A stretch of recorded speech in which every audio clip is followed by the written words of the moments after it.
start taking our places, everybody. Okay. Everybody hug up like we like each other. For our camera folks, are we good? Everybody need to squeeze closer together? Okay. Good afternoon. My name is Rob McGuire, and I am the acting United States Attorney for the Middle District of Tennessee. Today, our office is announcing the arrest of 8 Venezuelan nationals for a federal indictment alleging multiple federal crimes. The indictment alleges that all 8 of the defendants conspired in the United States and compelled those women to engage in prostitution. We allege that this trafficking was all a part of a scheme to promote an unlawful prostitution enterprise here in the Middle District of Tennessee. 3 defendants are also charged with conspiring to commit sex trafficking of these vulnerable victims by using force, fraud, and coercion to compel their participation in illegal commercial sex acts. This was all done for the profit of these defendants. The indictment also charges 1 defendant with unlawful possession of firearms by an illegal alien. As of this morning, all charged defendants are in federal custody. We have the names and aliases of the defendants as described in the indictment on this screen. We will also be issuing a press release today containing each individual's name, their known aliases, their ages, and the charges that apply to each. This indictment and the arrests of the defendants today is a demonstration of our full commitment to end human trafficking wherever and whenever we can find it, and to do whatever it takes to hold traffickers accountable for their crimes. As alleged in the indictment, the defendants lured women from South America with the false promises of a better life. Once the victims were here and far from home, the indictment describes how they were bullied, intimidated, and threatened to have sex with total strangers for illegal profits. They trafficked women once they were effectively cut off from friends and family. Were told that they had skyrocketing debts that no person could ever pay. And they were told that the only way to avoid those debts was to have sex with strangers for money. For 2 of the charged defendants, their affiliation with the notorious Venezuelan street gang Tren de Aragua, otherwise to intimidate the victims into continuing to commit commercial sex acts. The Department of Justice is fully committed to the eradication of these transnational criminal organizations.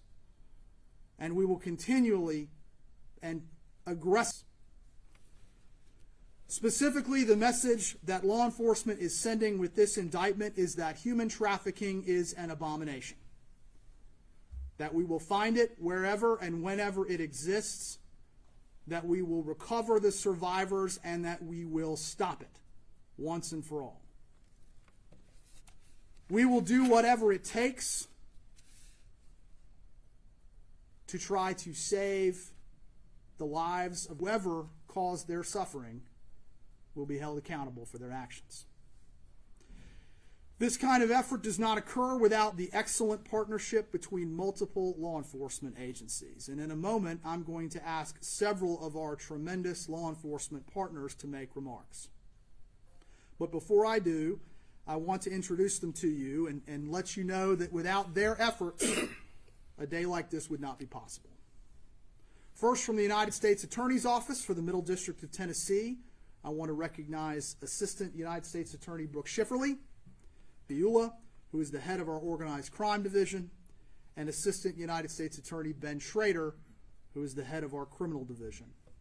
I also want to recognize my predecessor, Tom Jaworski, who supported this prosecution while he was the acting United States Attorney. Brooke Schifferle in our office has been prosecuting this case with trial attorneys Lindsay Robertson and Jessica Arco of the Human Trafficking Prosecution Unit of the Civil Rights Division of Maine Justice. All of these attorneys have worked long hours away from their families so that they could bring this case and they could hold these defendants accountable for their crimes.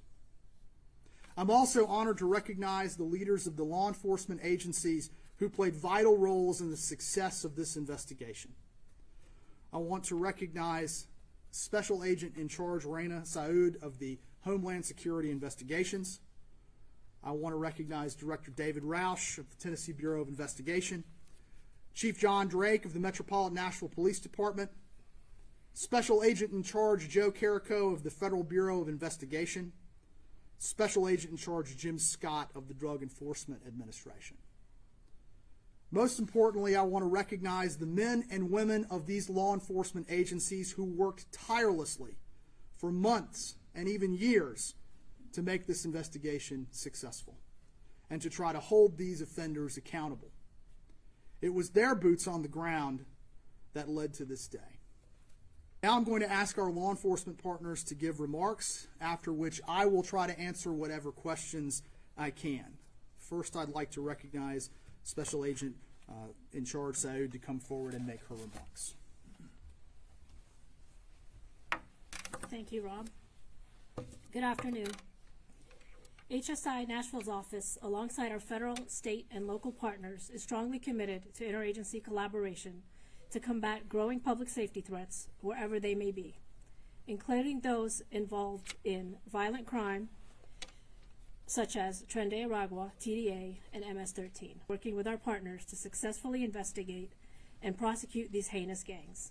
In Tennessee, HSI has solidified a united front to combat TDA. These criminal organizations are involved in crimes such as brutal violence, drug trafficking, and extortion, making it a priority for our agency and our law enforcement partners to apprehend and prosecute them. They have international reach and threaten the stability of all of our communities. Today, we arrested 8 individuals in Tennessee engaged into human trafficking and gang activities led by members of TDA. We have rescued dozens of victims exploited by this gang. This Venezuelan transnational gang has established a presence throughout the United States and the Western Hemisphere. It is known to recruit and smuggle women from Venezuela to the United States to expand their commercial sex trafficking activities. We're seeing it firsthand here in Tennessee. For reference, around the globe, an estimated 27 million people are exploited for labor, services, and commercial sex. Through force, fraud, and coercion, they're made to labor in fields and factories, restaurants, and residences. Traffickers prey on some of the world's most marginalized and vulnerable individuals, profiting from their plight. It is a $240 billion industry, and it is growing. I want to thank the Office of the United States Attorney, under the leadership of Acting U.S. Attorney Rob McGuire and former Acting U.S. Attorney Tom Jaworski. Their commitment to securing public safety led to the prosecution of these criminals. Our partnerships in Tennessee expand to the Tennessee Bureau of Investigation, ICE's enforcement removal operations, the FBI, the DEA, Secret Service, Davidson County District Attorney's Office, Metro Nashville PD, and the Shelbyville Police Department.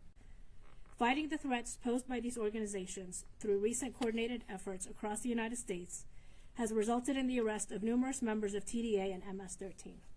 For example, recent raids in Aurora, Colorado, and New York in January disrupted their violent activities, dismantled smuggling networks, and reduced exploitation of vulnerable populations. Today's operation is another blow to the gangs that threaten the safety of the neighborhoods and terrorize the communities we swore to serve with their violence. HSI will continue to arrest and dismantle these transnational gangs, freeing our streets from human and drug traffickers and the civil violence that's associated with these crimes. We're proud of the teamwork achieved today, and we remind the public that if you see something, say something. Anyone with this information should call 1-877-4HSI-TIP. Thank you. Thank you, Ronna. I now want to invite TBI Director David Roush to the podium to give remarks. Thank you, Rob. I want to tell you that, number one, is I am incredibly proud of the work of the agents and the intelligence who originated this case, worked the details, followed the leads, and have tirelessly rooted out every fact and every subject possible in the pursuit of justice. This has been a long-term investigation that our team has been engaged in. I'm also thankful for our partners, all who are represented here, who stood with us throughout this investigation, and now with prosecuting these individuals. Together, we're sending a very clear message.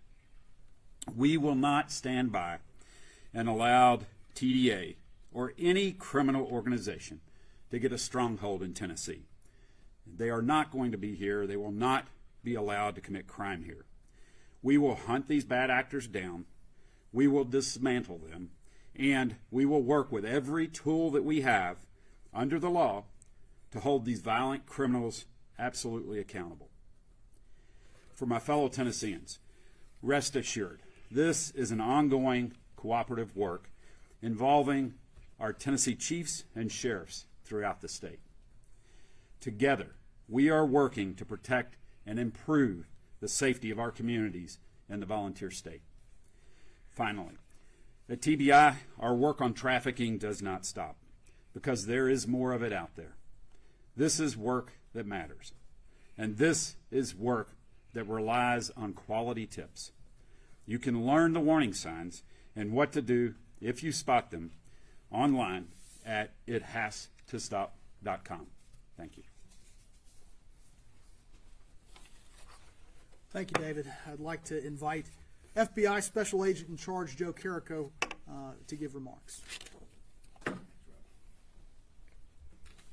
Thank you all. I appreciate you being here today. I'm Joe Carrico, the Special Agent in Charge of the FBI responsible for the state of Tennessee. And I especially want to thank Metro Nashville Police Department and TBI because they were the ones that initially uncovered this case and began peeling back the leads. And because we are a team here in law enforcement in the state of Tennessee and across the United States, they invited us and other federal partners to work with them, which resulted in arrests in Tennessee and Texas and other states. An executive order was issued on January 20th, which designated Tren, Aragua, cartels, and others as foreign terrorist organizations. The FBI, along with our federal, state, and local partners, will pursue these investigations jointly to address the safety of our communities and tackle this threat. Human trafficking is among the most heinous crimes we encounter. This devastating crime exploits vulnerable members of communities nationwide, including those in Tennessee, and we're committed to rescuing those victims.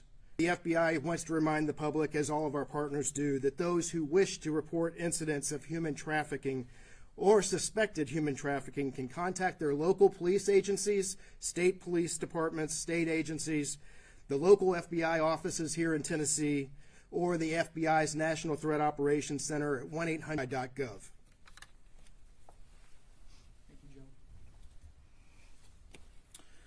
Thank you, Joe. I'd now like to invite DEA Special Agent in Charge Jim Scott to the podium to give remarks. Thank you. My name is Jim Scott. I'm the Special Agent in Charge of the Drug Enforcement Administration Louisville Field Division, and I'm responsible for DEA's activities in Tennessee, Kentucky, and West Virginia. The DEA is proud to have partnered with our federal, state, and local counterparts today in an operation targeting Tren, Aragua. And although this was a human trafficking operation, TDA and criminal gangs like TDA use a variety of crimes to prey on our communities, not only in Tennessee, but across the U.S.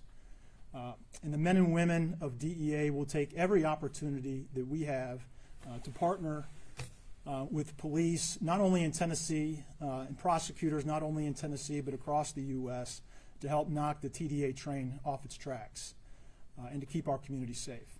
Thank you.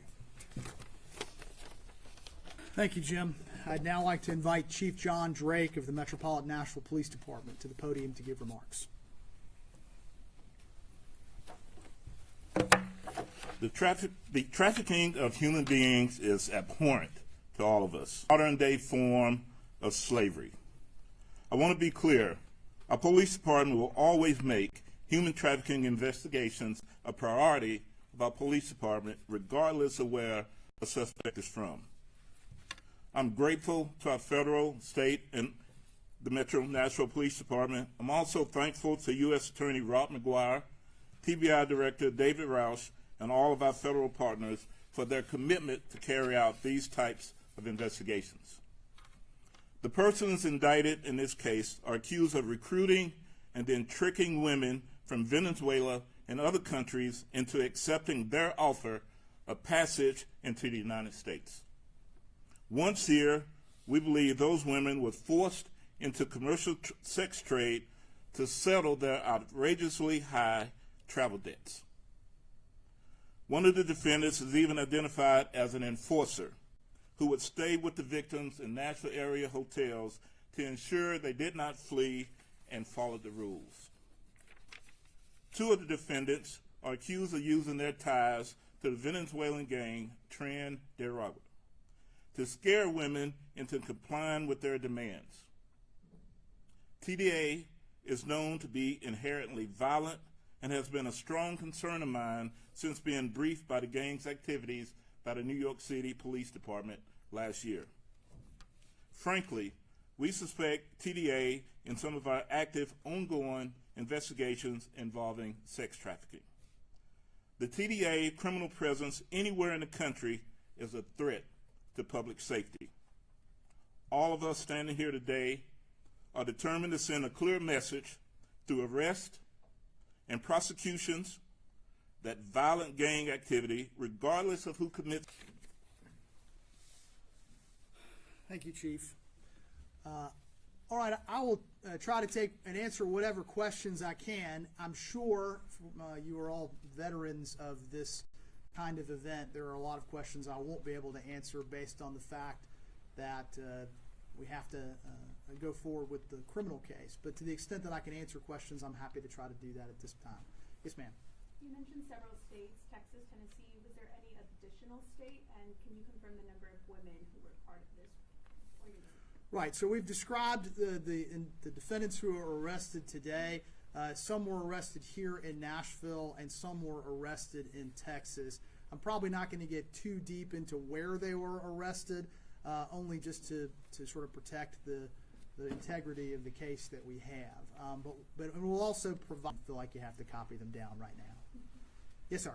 Were some of the brothel raids that were done in recent months, recent weeks, a part of this ongoing investigation?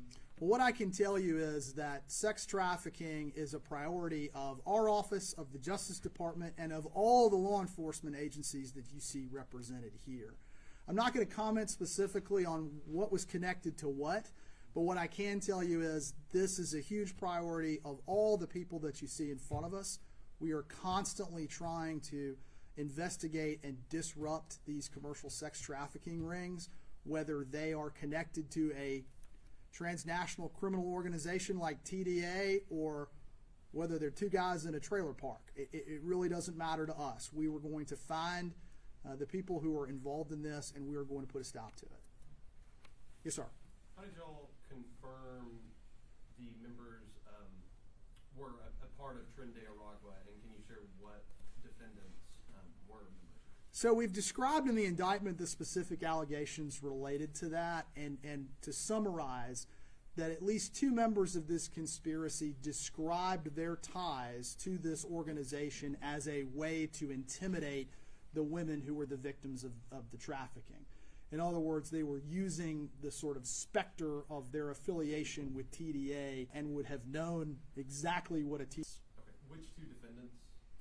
So I'm just going to refer you to the indictment on that, primarily because I want to make sure that we have the most accurate information out there, and that's the indictment's going to tell you, and you're going to get a copy of it. I'll make sure you get a special copy of it. Thank you. Yes, ma'am. Yes, ma'am. You mentioned dozens of women were saved. Is there a number that you can put to this? Right. So we've alleged 5 women in the indictment, and that's specific. Our investigation, and we've alleged or described this in other court filings, is we think the number is going to be significantly higher than that. As we craft an indictment and try to allege conduct that we intend to prove beyond a reasonable doubt in front of a jury, we necessarily have to pick specific incidents that we want to go forward on. But we anticipate that the number is much higher than the 5 we've identified by pseudonym. Yes, ma'am. You said that the defendants aren't been very vocal about expedited deportation. Do you know where y'all stand on that? Right now, our focus is on the criminal prosecution. We are focused on holding these offenders accountable. If they get deported, when they get deported, is not really what we're focused on right now. What we're focused on is holding these defendants accountable for the crimes that we've alleged that they've committed in the indictment. And how exactly are you holding them accountable? So right now, they're all charged with the multiple felonies that are described in the indictment.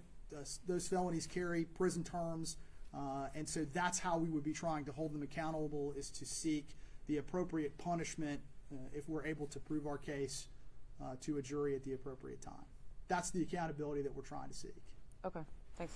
Yes, sir. Something that you all have been stressing is that you want people to call in if they notice something, if they notice signs. Did this investigation start from tips that were called in about this, and then did it kind of progress from there, if you could share that? So before I answer that question, I am going to give you a national human trafficking number. I would ask that you at least put some of these numbers in your stories. That's one, and we've cited a couple of websites. I know that the law enforcement officers who have spoken have offered their call-in numbers or their websites, and I'm not trying to necessarily push one over another, but call somebody. In terms of how this investigation started, I'm not going to get too far into the details, but what I can tell you is that obviously the law enforcement officers that you've heard from today have described this is a priority. We are looking for this kind of conduct so that we can stop it.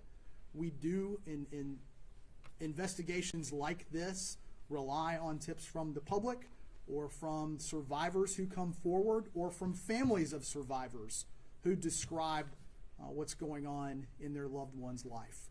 So that's why this number is very important, is because that is a way to try to break the cycle of violence. It is a way for us to intervene and try to save these folks' lives. Yes, sir. I know at least 2 of these defendants had been arrested and charged in Davidson County. Have others been charged in other state courts? So what I know about the 2 in Davidson County, I'm really just sort of focused on our charges. If there are other charges in other states, we will coordinate with those community who has an interest in holding these offenders accountable, and we'll do that in this case. So we'll talk to the Davidson County DA's office and any other prosecuting agency that has the same community interest that we do. Yes, sir. You guys also mentioned, I know DEA's here as well, that TDA has multiple different ways of using different criminal branches, so to say, to continue their organization. So have you guys noticed any drug activity from TDA in the Nashville area that folks at home should know about? So what I can tell you is that obviously both the President of the United States and the Attorney General of the United States have both identified TDA as a transnational crime, which is just what it sounds like. They have tentacles in a variety of different areas, whether it's commercial sex trafficking, whether it's narcotics trafficking, and then worse, the attendant violence that accompanies those criminal enterprises. So it's not just that they're involved in passers-by getting caught up in violence. And that's a huge motivator for all of these individuals that you see in front of you, is to stop that violence. Yes, ma'am. How you guys have been cooperating across all agencies. When did it start, like a time frame for when the investigation might have started? So we've obviously been looking at these kinds of criminal organizations for a long time. We've described in the indictment the time frames that we think are relevant to describe what happened. And so I'm going to refer you to the indictment in terms of time frames.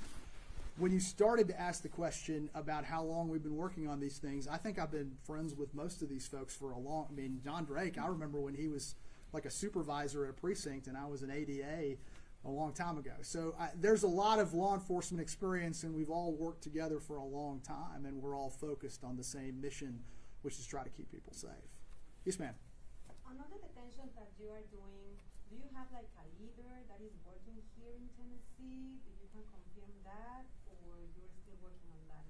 So, and I'm not necessarily referring to the one described in the indictment, but investigations into commercial sex trafficking, into transnational organizations like TDA, those are things that we're always looking at and trying to make an impact. Yes, sir. What will happen to the, you guys, are supporting the victims of this case, what will happen to them? It's an excellent question. So when law enforcement is involved in dealing with the commercial sex trafficking operation, the primary concern of law enforcement is to try to help the survivors. So whenever law enforcement knowingly approaches, we're going to make arrests, and we expect that there'll be survivors on scene, those law enforcement agencies will take special care to bring people to the scene who can directly relate to the survivors. A lot of times those are nonprofit groups who have identified themselves as people who can help that they've all been through. And then it can be things like residencies at particular nonprofits. I know that law enforcement has partnered with Thistle Farms in the past. I'm not going to speak too specifically on the partnerships that were used in this case, because one of the things, unfortunately, we always have to be sensitive about is the security of these survivors. By identifying the people who are partners with law enforcement, we don't want to let the bad guys sort of know where these survivors might be, so that they could try to reconnect and re-victimize them. But that is a huge component of what we care about in handling these cases. Yes, sir. Just to follow up, Yeah. Real quick. I'm assuming some of these victims, maybe all of them, are undocumented. So does that mean potentially that they'll be sent home? So what I can tell you is that we're going to work diligently with the survivors of this, as we would with any victim of any crime, to try to make sure that they get justice for what has happened to them, that they have the opportunity to be in court. In terms of specifically how that will work, I really don't think I can comment on that right now, but what I can tell you is it's an interest of our office that any survivor of sex trafficking has the ability to hold their offender accountable in court. I know there's some slight differences on the charges all the defendants face, but what sort of penalties are you looking at if they're convicted? So when we issue the press release, we're going to describe the penalties specific to the specific charges, because as you noted, specific defendants are charged with specific offenses and the penalties are different for each. And that's I enjoy those kinds of in the weeds nerdy discussions, because that's what I do for work. But I don't know that is something I'm going to need to get into today. But the press release should really help in terms of identifying who's charged with what and what they're facing. Yeah. Yes, ma'am. I know it was Texas and Tennessee where these arrests were made, but for the victims, should these states as well? So this is an investigation that centers around the Middle District of Tennessee in large part because that's where all these law enforcement officers are. And so to the extent that it branched into other areas, I'm really not going to comment on that right now. But what I can tell you is obviously we believe we have venue to prosecute this case for these acts here in Nashville, Tennessee. Any other questions before I wrap up? All right. Ladies and gentlemen, thank you for being here. In conclusion, I want to reiterate that human trafficking is not make it go away. It cannot live in the shadows. We have to bring it to the light and hold those accountable who would do their crimes in the dark. I would ask you again to please consider publishing this information so that folks that are watching and reading your stories will know that if they see something, they can do something about it. We are depending on the community to make a difference in the lives of very vulnerable women and girls who have been taken from their families under false pretenses and forced into the worst hell imaginable. Thank you very much for being here, and I want to thank again all our law enforcement partners for this successful investigation. Thank you all very much.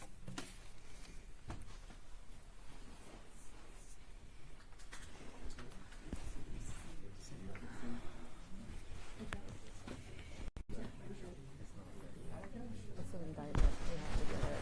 This one's still now. I'll try to see if we can get it. But I did take a picture, yeah.